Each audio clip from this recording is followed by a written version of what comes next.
साल के शुरुआत में ही चाचा का अब्बा डब्बा जब्बा हो गया, टेलीप्रॉम्प्टर पूरी तरीके से खराब हो गया और मोदी जी की बोलती पूरी तरीके से यहां पर बंद हो गई।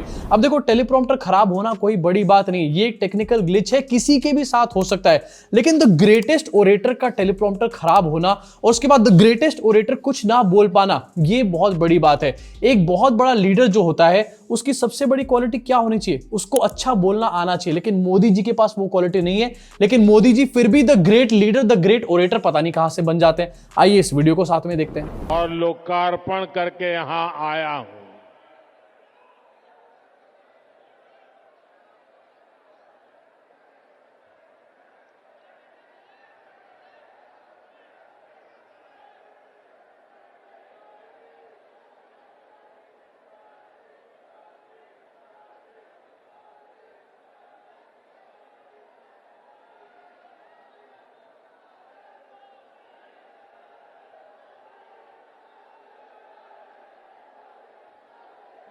लोकार्पण करके यहां पर आया हूं, लेकिन टेलीप्रॉम्प्टर ढंग से ठीक कराना साथ में लाना भूल गया यहां पर। अरे यार, चाचा को कोई नया टेलीप्रॉम्प्टर दिलाओ। इनफैक्ट मैं तो कहना चाहता हूं मोदी जी, किसी के ऊपर छापा पड़वाओ, किसी न्यूज चैनल के ऊपर, और वहां से एक आधा उठा लो, कोई ले आओ। अब टेलीप्रॉम्प्टर जैसे ही खराब हुआ, इनके कैमरामैन किस लेवल के यहां पर टैलेंटेड है देख रहे हो आप। कैमरामैन ने एकदम से एंगल को स्विच कर दिया और तब तक मोदी जी के ऊपर वापस नहीं लेकर आया, जब तक मोदी जी का टेलीप्रॉम्प्टर वापस चल नहीं गया। मोदी जी से ज्यादा टैलेंटेड मुझे उनका कैमरामैन लग रहा है। उनके कैमरामैन को ही पीएम बना दीजिए कम से कम। अब इसको लेकर के आम आदमी पार्टी ने एक नैरेटिव क्रिएट करने का यहां पर काम किया, लेकिन मैं कहना चाहता हूं, अगर टेलीप्रॉम्प्टर चल रहा है नहीं चल रहा है उससे क्या फर्क पड़ता है? ईवीएम तो चल रही है ना दोस्तों। लेकिन पनौती कितनी बड़ी यहां पर हुई है। मोदी जी सोच कर आए होंगे कि आज मैं भाषण देने जा रहा हूं, आज केजरीवाल को टारगेट करके उसकी हेडलाइंस छापने का काम करूंगा, लेकिन मोदी जी के टेलीप्रॉम्प्टर के कुछ और ही प्लान्स थे यहां पे। एंड जैसा मैंने पहले भी बोला कि ये टेक्निकल ग्लिच है, किसी के भी साथ हो सकती है, लेकिन द ग्रेट ओरेटर के साथ अगर ऐसा होता है और अगर वो चंद शब्द भी उसके बीच में नहीं बोल पाता एज अ फिलर, तो ये डेफिनेटली एक बहुत बड़ा क्वेश्चन मार्क बन जाता है ग्रेट ओरेटर के ऊपर। और साथ में एक ये भी क्वेश्चन मार्क बनता है, सोचना आप इसके बारे में, क्या दिल्ली की जनता को एक ऐसे लीडर की जरूरत है जो बिना टेलीप्रॉम्प्टर के बोल तक नहीं पाता? अब एक तो है ऐसे लीडर जो बिना टेलीप्रॉम्प्टर के बोल नहीं पा रहे, और एक है इनके ऐसे लीडर जो बिना टेलीप्रॉम्प्टर के ऐसी ऐसी बातें बोलते चले जा रहे हैं जो सारा का सारा गुड़ गोबर कर रही है इनकी पार्टी का। बात करना चाहूंगा यहां पर रमेश बिधूड़ी की। कल इनका एक काफी घटिया, काफी सेक्सिस्ट यहां पर एक कमेंट निकलकर सामने आया प्रियंका गांधी के ऊपर। इन्होंने ये बोला कि कालका जी की सड़कें इतनी सॉफ्ट, इतनी स्मूथ बना देंगे प्रियंका गांधी के गालों जैसी। अब प्रियंका गांधी के गाल सॉफ्ट हैं, स्मूथ हैं, मुझे नहीं पता और हमारे को इससे कोई पता रखना भी नहीं है, लेकिन इनकी सोच कितनी बंजर है, इनकी खोपड़ी कितनी बंजर है, इससे साफ साफ ये समझ में आता है। रमेश बिधूड़ी जी संभल जाओ। मोदी जी यहां पर बात कर रहे हैं महिला सम्मान की, दूसरी तरफ रमेश बिधूड़ी बात कर रहे हैं प्रियंका गांधी के गालों के बारे में। एंड उसके बाद सबसे बड़ी आयरनी तो ये निकल के हो जाती है कि ऐसे रिमार्क्स पास करने के बाद मोदी जी ये सोचते हैं कि उनको महिलाओं के वोट मिलेंगे। वैसे मिल भी सकते हैं, कुछ हैं ऐसी महान महिलाएं हमारे दिल्ली के अंदर भी। मैं आपको एक वीडियो दिखाना चाहूंगा, एक तो आपको इस वीडियो में नजर आ जाएंगी। लेकिन मैं आपको विश्वास दिलाता हूं, जैसे ओकरे की सड़कें हमने बना दिए, संगम बिहार की सड़कें बना दिए, इसी प्रकार से कालका जी भी सुधार कैंप के सामने वाली, बराबर वाली, अंदर वाली सारी की सारी सड़कें प्रियंका गांधी के गाल जैसे जरूर बना देंगे।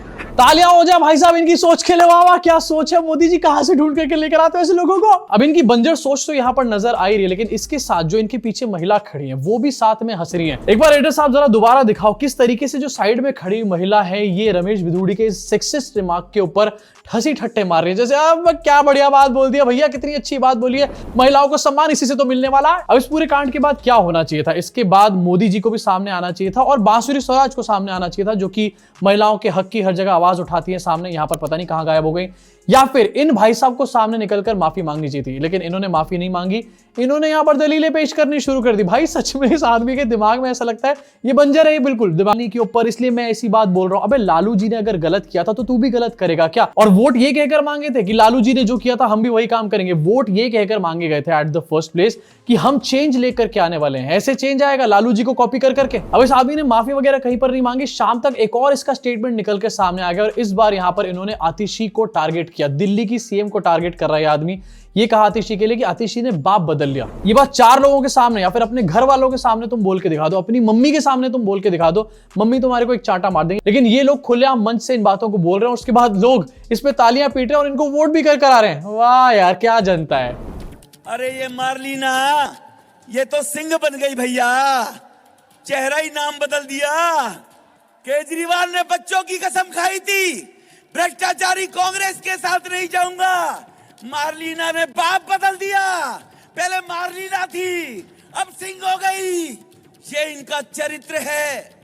अब ये बहुत ज्यादा शॉकिंग अपने आप में बात है। रमेश बुधूड़ी जो कि बीजेपी का एक बड़ा लीडर है, ये पहला ऐसा आदमी नहीं है। बीजेपी के पहले भी लोग ऐसी हरकतें कर चुके हैं। ये लोग पावरफुल महिलाओं के लिए इस तरीके की बातें बोलते हैं। अब पावरफुल महिलाओं के लिए इस तरीके की बातें बोल रहे हैं, तो जो एक आम महिला होती है, जो एक कॉमन महिला होती है, उसके लिए क्या सोच ये लोग रखते होंगे। और फिर दूसरी तरफ ये लोग ये कहते हैं कि माताओं बहनों को मुसलमानों से बचाना है। इसी के साथ इसमें एक पॉलिटिकल एंगल भी डिस्कस करना चाहता हूं, जो मैंने इस न्यूज के बाद खासतौर से देखा। प्रियंका गांधी के ऊपर जब ये रिमार्क पास किया रमेश बुधूड़ी ने, उसके बाद कांग्रेस तो सामने निकल कर आई। कांग्रेस ने हल्ला भी इसके ऊपर मचाया और मचाना चाहिए भी था। लेकिन इसके अलावा आम आदमी पार्टी के भी बड़े बड़े नेता सामने निकल कर आए, जैसे कि संजय सिंह और भी बहुत सारे आम आदमी पार्टी के नेता, जिन्होंने यहां पर प्रियंका गांधी को डिफेंड करने का काम किया, उनके लिए एक लड़ाई लड़ने का काम किया। एंड इस पर मैं कोई आम आदमी पार्टी की तारीफ नहीं कर रहा। आम आदमी पार्टी वो कर रही है जो चीज सही है। लेकिन दूसरी तरफ पता है कांग्रेस इस टाइम पर क्या कर रही है? इस टाइम पर कांग्रेस भारतीय जनता पार्टी और खासतौर से मोदी जी के सुर में सुर मिला रही है। मोदी जी अगर शीश महल को लेकर के केजरीवाल को अटैक कर रहे हैं, कांग्रेस भी सेम काम कर रही है। अबे ऐसे बनेगा क्या इंडिया गठबंधन? इंडिया गठबंधन को स्ट्रांग रखने के लिए सेंट्रल लेवल पे तो काम करना ही था, लेकिन स्टेट लेवल पर भी तो काम करना है। नहीं तो आगे अगले आने वाले जो सेंट्रल इलेक्शंस है, तब तक इतने ग्रजेस हो जाएंगे सबके अंदर कि साथ में कोई इलेक्शन लड़ने ही नहीं वाला। और बजाओ तालियां, मोदी जी फिर से जीत की तैयारी कर लेंगे यहाँ पे। और जैसे मैंने बताया, बहुत सारे लोग ये भी टिप्पणी कर रहे हैं कि स्टेट लेवल पे सब लोग अलग अलग चुनाव लड़ रहे हैं, सेंट्रल लेवल पे सब लोग एक साथ आ जाएंगे। सोचो जब इतनी सारी बातें हो जाएंगी तो क्या इसका बैगेज इकट्ठा नहीं होगा? डेफिनेटली इकट्ठा होगा। उस टाइम पर साथ में कैसे होगा? ये कैसा साथ है, ये कैसा यूनाइटेड अपोजिशन है जो एक दूसरे के ऊपर ही टिप्पणियां कर रहा है यहाँ पे बैठ करके। कांग्रेस यहाँ पर अलग चुनाव लड़ रही है और ये बात भी यहाँ पर समझ में आती है। लेकिन कांग्रेस को एटलीस्ट बचना चाहिए बीजेपी के नैरेटिव से। This is what I am saying. और सिर्फ कांग्रेस पर नहीं, बाकी सारी पार्टीज पर भी सेम चीज अप्लाई होती है। चाहे आम आदमी पार्टी हो, समाजवादी पार्टी हो, टीएमसी हो, कितनी भी पार्टियां हो, इनको बीजेपी के नैरेटिव से बचना चाहिए। अगर इनको अलग अलग इलेक्शन लड़ना भी है तो अपने नैरेटिव्स निकाल के लेकर आओ। बीजेपी के ऊपर इलेक्शन लड़ रही है तो भैया तुम तो मोदी जी का काम आसान कर रहे हो ना। फिर तुम राहुल गांधी को नेता नहीं बना रहे, मोदी जी को और बड़ा नेता बनाने की कोशिश कर रहे हो यहाँ पे। अब इसी के साथ आगे बढ़ना चाहता हूं, जरा गोदी मीडिया के बारे में बात करना चाहता हूं। गोदी मीडिया का एक क्लिप और अंजना दीदी का एक क्लिप इस टाइम पर काफी ज्यादा वायरल हो रहा है सोशल मीडिया पे, जहां पर अंजना दीदी ने कोशिश तो करी थी मोदी जी के लिए माहौल सेट करने की, लेकिन हो गया केजरीवाल के लिए सेट। सौरभ भारद्वाज जी पार्टी को यहां पर सीरियस पॉइंट्स निकल करके सामने आए, इसके बाद तो मैं धमाल मचा दूंगी यहाँ पे, लेकिन पूरी तरीके से पोपट हो गया, ठीक चाचा के टेलीप्रॉम्प्टर की तरह। एक्चुअली प्रॉब्लम भी यही है, हर बार दिल्ली के इलेक्शंस में गोदी मीडिया यहां पर कोशिश करता है कि किसी तरीके से बीजेपी के लिए माहौल सेट किया जाए, लेकिन हो उल्टा जाता है। आम आदमी पार्टी के लिए माहौल सेट हो जाता है यहाँ पे। ऐसा लग रहा है दिल्ली के इलेक्शन आते आते मोदी जी की पेडिग्री खत्म हो जाती है, तभी शायद ये लोग ठीक से काम नहीं करते। इसी के साथ आगे बढ़ना चाहता हूं, एक बहुत सीरियस न्यूज के बारे में बात करना चाहता हूं। और कोई भी जोक यहां पर नहीं मारना चाहूंगा, क्योंकि जोक तो हमारे देश की जनता के साथ और हमारी डेमोक्रेसी के साथ ऑलरेडी यहां पर किया ही जा रहा है। आपकी स्क्रीन के ऊपर ये न्यूज है, रिसेंटली सामने आई, जहां पर पता चला छत्तीसगढ़ में एक जर्नलिस्ट की बॉडी जो है एक टैंक से बरामद हुई है। यस, ये पता चला कि काफी दिन से ये मिसिंग थे और रिसेंटली अब इनकी बॉडी मिली है। इस मैटर में ये बताया जा रहा है कि जो जर्नलिस्ट हैं ये करप्शन को उजागर कर रहे थे, एक्सपोज कर रहे थे। एक रोड में 120 करोड़ का करप्शन हुआ था, उसको एक्सपोज करने का काम कर रहे थे। और एक शायद कॉन्ट्रैक्टर ने, जैसे कि यहां पर बताया जा रहा है कि कॉन्ट्रैक्टर ने इनकी हत्या करवा दी। उसके बाद सोचो, ये आदमी जो है ये एनडीटीवी के लिए न्यूज बनाने का काम करता था। अडानी के अपने रिपोर्टर्स भी इतने ज्यादा अनसेफ हैं इस टाइम पर इंडिया के अंदर।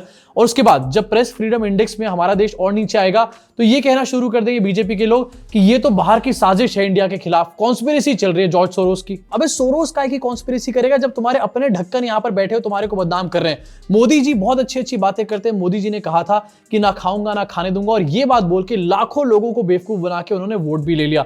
लेकिन होता क्या है उसके बाद कि मोदी जी के अपने छत्तीसगढ़ में, जहां पर उनकी बीजेपी का ही रूल इस टाइम पर है, वहां पर किस तरीके से एक रिपोर्टर की हत्या कर दी जाती है। अभी न्यूज डेफिनेटली चिंताजनक है, लेकिन इससे भी ज्यादा चिंताजनक बात यह कि गोदी मीडिया का कोई भी बंदा इसके बारे में बात नहीं कर रहा। पता है एक्चुअली में गोदी मीडिया वाले क्या कर रहे हैं? एक खड्डा खोद रहे हैं अपने फ्यूचर के लिए। जिस खड्डे में आज ये जर्नलिस्ट गिरे हैं, उसी खड्डे में जाकर के फ्यूचर में ये गोदी मीडिया के लोग भी गिरेंगे, क्योंकि खुद खोद रहे हैं उस गड्ढे को, कुछ बोल नहीं रहे किसी चीज के बारे में। मेरे हिसाब से अगर गोदी मीडिया को रियल मुद्दों के बारे में बात करनी है करे, नहीं करनी है ना करे, लेकिन कम से कम यहां पर मुकेश चंद्राकर के बारे में जरूर बात करें, क्योंकि ऐसा ना करके वो अपने लिए कबर खोद रहे हैं। इसी के साथ आगे बढ़ना चाहूंगा और कुछ इंटरनेशनल डंके के बारे में भी यहां पर बात कर लेते हैं। काफी बड़ी न्यूज निकाल कर लेकर आपके सामने आया हूं, एंड गारंटी के साथ कहता हूं कि अगर ये न्यूज आप व्हाट्सएप अंकल को भेज दोगे ना, तो कल सुबह प्रेशर बना हुआ भी ऊपर चढ़ जाएगा वापस। India's income inequality is now worse than under British rule. इसका मतलब ये होता है कि इंडिया में जो इनकम इनइक्वालिटी है वो ब्रिटिश रूल से भी ज्यादा खस्ता हालत में इस टाइम पर पहुंच चुकी है।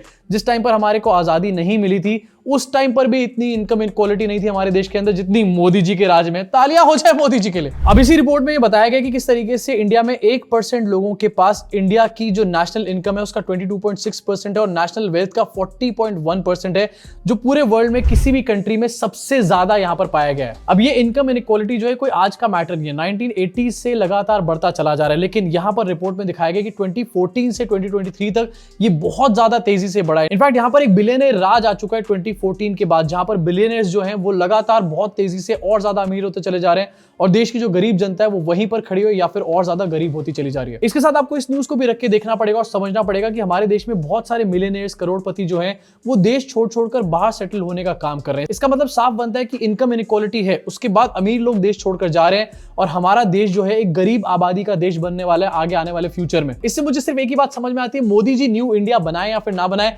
लेकिन इंडिया को ग्रेटर पाकिस्तान जरूर बना देंगे अपने खस्ता हाल पॉलिसीज से। अब आपका इसके बारे में क्या सोचना है नीचे कमेंट सेक्शन में अपनी भड़ास को पूरी तरीके से निकाल डालो। और हाँ, मोदी जी के फुस टेलीप्रॉम्प्टर के बारे में आपका क्या सोचना है? मेरे हिसाब से तो मोदी जी को ये लग रहा होगा टेलीप्रॉम्प्टर के अंदर भी नेहरू जी की आत्मा है, इसलिए बार बार यहां पर बंद हो जाता है। और आपको क्या लग रहा होगा आप मुझे बताना कमेंट सेक्शन में। और हाँ, जाने से पहले सब्सक्राइब करके बेल आइकन दबा देना, नहीं तो मोदी जी वाला टेलीप्रॉम्प्टर भिजवा दूंगा तुम्हारे घर पे। वीडियोस देखनी कि नहीं देखनी तुम्हारे को, तो दबाओ बेल आइकन यहां पे।